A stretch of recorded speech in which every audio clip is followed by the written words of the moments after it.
एक ही परिवार के नाम पर चढ़ जाते थे। हमने इस परंपरा को बदला। हमने अयोध्या में एयरपोर्ट का नाम वाल्मीकि के नाम से जोड़ा। हमने पंजाब में संत रविदास जी के नाम से एयरपोर्ट का नाम जोड़ा। और साथियों, केंद्र की एनडीए सरकार ने निर्णय किया है कि इस नए एयरपोर्ट का नाम श्री अल्लूरी सीताराम राजू के नाम पर होगा। आंध्र प्रदेश का जो भी नागरिक इस एयरपोर्ट से यात्रा करेगा, देश और दुनिया का जो भी नागरिक इस एयरपोर्ट से यात्रा करेगा, उसे अल्लूरी सीताराम राजू जी के नाम से जन सेवा और राष्ट्र सेवा की प्रेरणा मिलेगी। మిత్రులారా, ఒక గతాన్ని మళ్ళీ గుర్తు చేసుకుందాం. ఒక సందర్భంలో భారతదేశంలో ఏ ఎయిర్పోర్ట్ నిర్మించినా ఒక్క కుటుంబం తాలూకా పేర్లే దానికి పెట్టేవారు. ఆ చరిత్రని మళ్ళీ ఎన్డీఏ ప్రభుత్వం తిరగరాసింది. అయోధ్యలో ఎయిర్పోర్ట్ ప్రారంభిస్తే దానికి వాల్మీకి గారి పేరు పెట్టాం. అలాగే పంజాబ్లో సంత్ రవిదాస్ గారి పేరుతోని ఎయిర్పోర్ట్ని ప్రారంభించాం. అలాగే ఈ కేంద్ర ప్రభుత్వంలో ఎన్డీఏ కూటమి ఒక ముఖ్యమైన నిర్ణయం తీసుకుంది. ఈ కొత్త ఎయిర్పోర్ట్కి అల్లూరి సీతారామరాజు గారి పేరు పెట్టాలనే నిర్ణయం తీసుకుంది. ఈ ఎయిర్పోర్ట్ ద్వారా ప్రయాణించే ప్రతి ఆంధ్రప్రదేశ్ పౌరుడు అల్లూరి సీతారామరాజు గారి పేరుతో ప్రజాసేవకు, దేశ సేవకు కూడా స్ఫూర్తి పొందుతారని తెలియజేస్తున్నాను. साथियों, बीते 12 इयर्स में देश के एविएशन सेक्टर ने असाधारण प्रगति की है। 2014 तक देश में केवल 74 एयरपोर्ट ऑपरेशनल थे। आज ये संख्या 166 है। एक समय था जब हवाई उड़ानें सिर्फ बड़े शहरों तक सीमित थी। एनडीए सरकार में आज छोटे शहर के साधारण लोग भी फ्लाइट से आ जा रहे हैं। మిత్రులారా, గత 12 సంవత్సరాల్లో దేశంలో విమానయాన రంగం ఒక అసాధారణమైన పురోగతిని సాధించింది. 2014 వరకు దేశంలో కేవలం 74 ఎయిర్పోర్ట్లు ఆపరేషనల్గా ఉంటే ఈరోజు ఆ సంఖ్య పెరిగి 166 ఎయిర్పోర్ట్లకి చేరుకుంది. ఒకప్పుడు విమానాశ్రయాలు, విమాన ప్రయాణాలు పెద్ద నగరాలకే పరిమితమయ్యేవి. ఈరోజు ఎన్డీఏ ప్రభుత్వంలో చిన్న పట్టణాల నుంచి సాధారణ ప్రజలు కూడా విమానాల్లో ప్రయాణిస్తున్నారని తెలియజేస్తున్నాను. 12 इयर्स में सिर्फ एयरपोर्ट की संख्या ही नहीं बढ़ी है।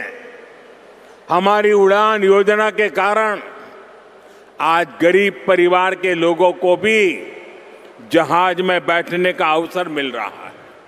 इस योजना ने गरीब से गरीब को अपना सपना पूरा करने में मदद की है। कुछ दिन पहले ही सरकार ने उड़ान योजना के दूसरे फेज की शुरुआत की है। इस पर भी 29,000 करोड़ रुपीस खर्च किए जाएंगे। మిత్రులారా, ఈ 12 సంవత్సరాల్లో కేవలం ఎయిర్పోర్ట్ తాలూకా సంఖ్య మాత్రమే పెరగలేదు. మన ఉడాన్ పథకం వల్ల పేద కుటుంబాలకు చెందిన ప్రజలు కూడా మొదటిసారి విమానంలో ప్రయాణించే అవకాశం వాళ్ళందరూ పొందారు. ఈ పథకం అత్యంత పేదవారికి తమ కలలు నిజం చేసుకునే అవకాశం కూడా కల్పించింది. కొద్ది రోజుల క్రితమే కేంద్ర ప్రభుత్వం ఉడాన్ పథకం తాలూకా ఫేజ్ 2ని కూడా ప్రారంభించింది. దీని ద్వారా దేశంలో 29,000 కోట్ల రూపాయలు ఖర్చు చేయబోతుందని తెలియజేస్తున్నాను. साथियों, एविएशन सेक्टर में देश ने एक और बड़ा माइलस्टोन हासिल किया है। कुछ ही दिन पहले काशी में जी स्पोक एयरपोर्ट मॉडल का शुभारंभ हुआ।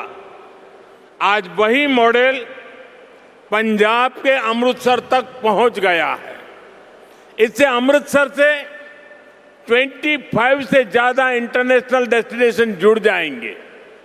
मैं इस उपलब्धि के लिए आंध्र की इस धरती से पंजाब के लोगों को भी बधाई देता हूं। साथियों, हमारे आंध्र प्रदेश के पास हमेशा से विकसित भारत का ग्रोथ इंजन बनने का सामर्थ्य रहा है। आंध्र प्रदेश के विकास के लिए हमारे प्रयास डबल इंजन की स्पीड से आगे बढ़े, इसके लिए मैंने आंध्र के लोगों से डबल इंजन सरकार का आशीर्वाद मांगा था और आज चंद्रबाबू नायडू जी के नेतृत्व में, पवन कल्याण जी के नेतृत्व में एनडीए की पूरी टीम आंध्र प्रदेश के लिए डबल स्पीड से काम कर रही है। మిత్రులారా, విమానయాన రంగంలో దేశంలో మరో పెద్ద మైలురాయిని మనం సాధించాం. కొద్ది రోజుల క్రితమే కాశీలో ప్రారంభమైన స్పోక్ ఎయిర్పోర్ట్ మోడల్ ఈరోజు పంజాబ్లోని అమృత్సర్ వరకు కూడా విస్తరించింది. దీంతో అమృత్సర్లో 25కి పైగా అంతర్జాతీయ గమ్యాలకు నేరుగా కనెక్ట్ అవ్వడానికి అవకాశం కలిగింది. ఈ విజయానికి ఆంధ్రప్రదేశ్ నేల నుంచే పంజాబ్ ప్రజలకు కూడా నా హృదయపూర్వక అభినందనలు తెలియజేస్తున్నాను.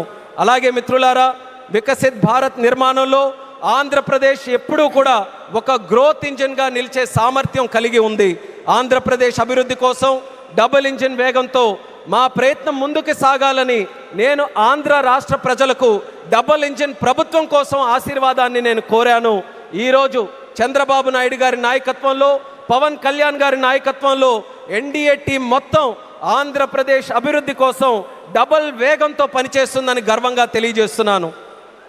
साथियों, आज देश ब्लू इकोनॉमी को लगातार मजबूत कर रहा है. हमारा विजन है कि पूरा क्षेत्र कोस्टल इकोनॉमिक कॉरिडोर के रूप में विकसित हो. इसी लक्ष्य के साथ विशाखापट्टनम से कृष्णापट्टनम तक हमारे पुराने पोर्ट्स को आधुनिक रूप दिया जा रहा है. इसके अलावा मुलापेटा और रामायापट्टनम में हम नए पोर्ट भी बना रहे हैं.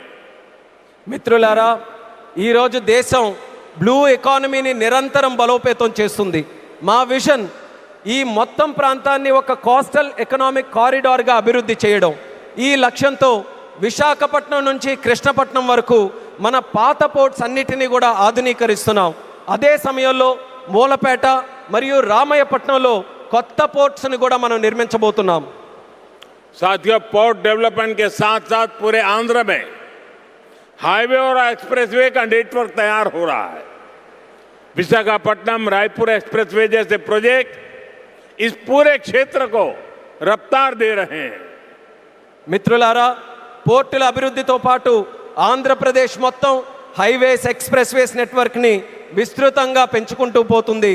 విశాఖపట్నం రాయ్పూర్ ఎక్స్ప్రెస్వే వంటి ప్రాజెక్టులు ఈ ప్రాంతానికి సరికొత్త వేగాన్ని అందిస్తున్నాయి.